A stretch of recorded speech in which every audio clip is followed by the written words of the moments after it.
বন্ধুরা, আজকে আপনাদের এমন একটি জায়গায় নিয়ে এসেছি যেই জায়গাটি সকল ধর্মের মানুষের কাছে প্রিয় এবং পছন্দের একটা জায়গা। আর সেটা হবেই না কেন, যেখানে সাম্যের কবি, দ্রোহের কবি, বিদ্রোহের কবি, ভালোবাসার কবি, প্রেমের কবি নজরুল যেখানে শুয়ে আছে। হ্যাঁ বন্ধুরা, এটা হচ্ছে জাতীয় কবি কাজী নজরুল ইসলামের সমাধিসৌধ। কবি মৃত্যুর আগে বলে গিয়েছে, তার মারা যাওয়ার পরে তাকে যখন সমাধিস্থ করা হবে, সেটা যেন মসজিদের পাশে তাকে সমাধিস্থ করা হয়। হয়তো কবরে শুয়েও মসজিদের আজান এর পবিত্র ধ্বনি তার কানে ধ্বনিত হয়। আমাদের কবি নজরুল আমাদের দুটো বাংলার সম্পদ, কারণ তার জন্ম হয়েছিল পশ্চিমবঙ্গে এবং তার মৃত্যু হয়েছে এবং তার সমাধি দেখতে পাচ্ছেন সেটা হচ্ছে তৎকালীন পূর্ববঙ্গ তথা আজকের বাংলাদেশে। আসলে আপনি এমন একটা মানুষ খুঁজে পাবেন না যে কবির প্রতি কখনো ঘৃণা বিদ্বেষ ছড়িয়েছে, আর সেটা হবেই বা কেন?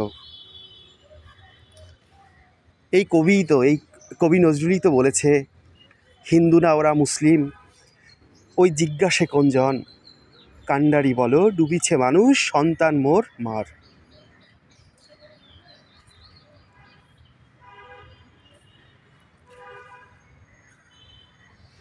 মাঝে মধ্যে ভীষণ রকম গর্ব অনুভব হয় যে আমি এমন একটি দেশে জন্মেছি যে দেশের জাতীয় কবি কাজী নজরুল ইসলাম।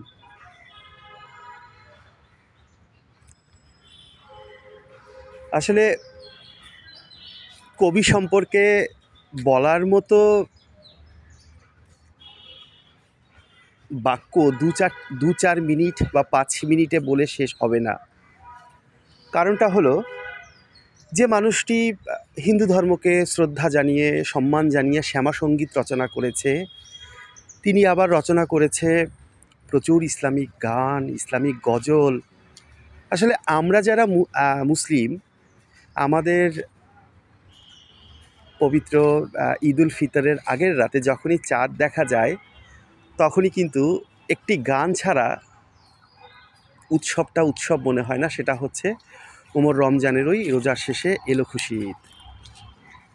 আসলে এটা নিয়ে এই গানটি রচনার পেছনে অনেক গল্প ঘটনা আপনারা নিশ্চয়ই শুনেছেন এবং আপনাদের জানা।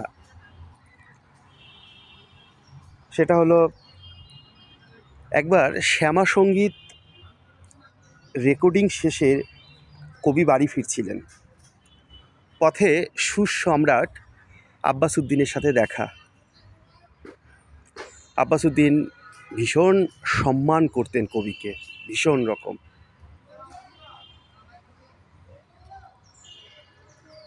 তো আব্বাস উদ্দিন তাকে কাজীদা বলে ডাকতো। বললো, কাজীদা, পিয়ারু কাওয়াল, কাল্লু কাওয়াল, উর্দু কাওয়ালি গেয়ে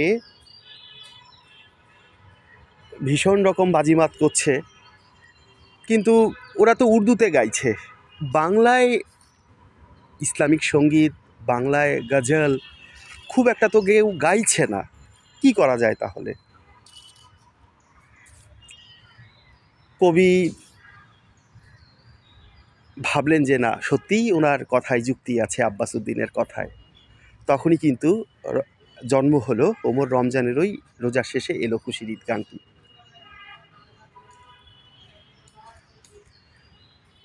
বন্ধুরা, দেখতে পাচ্ছেন কবির সমাধির পাশে আরও কিছু সমাধি আছে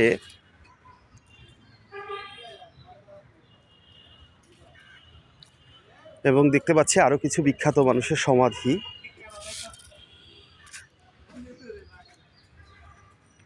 আসলে কি বন্ধুরা, আপনারা যদি কখনো এই জাতীয় কবি কাজী নজরুলের সমাধিতে আসেন, আপনাদের মনটা ভরে যাবে। এত চমৎকার পরিবেশ, প্রকৃতি, চারদিকে বড় বড় গাছ, পাখির কূজন। ঠিক কবি যেমন তার গল্প কবিতায় প্রকৃতিকে সুন্দর করে সাজিয়ে তুলেছিল, ঠিক তেমনইভাবে কবির সমাধির চারদিকে গাছগাছালি, পাখির কূজন আপনাকে মুগ্ধ করবে।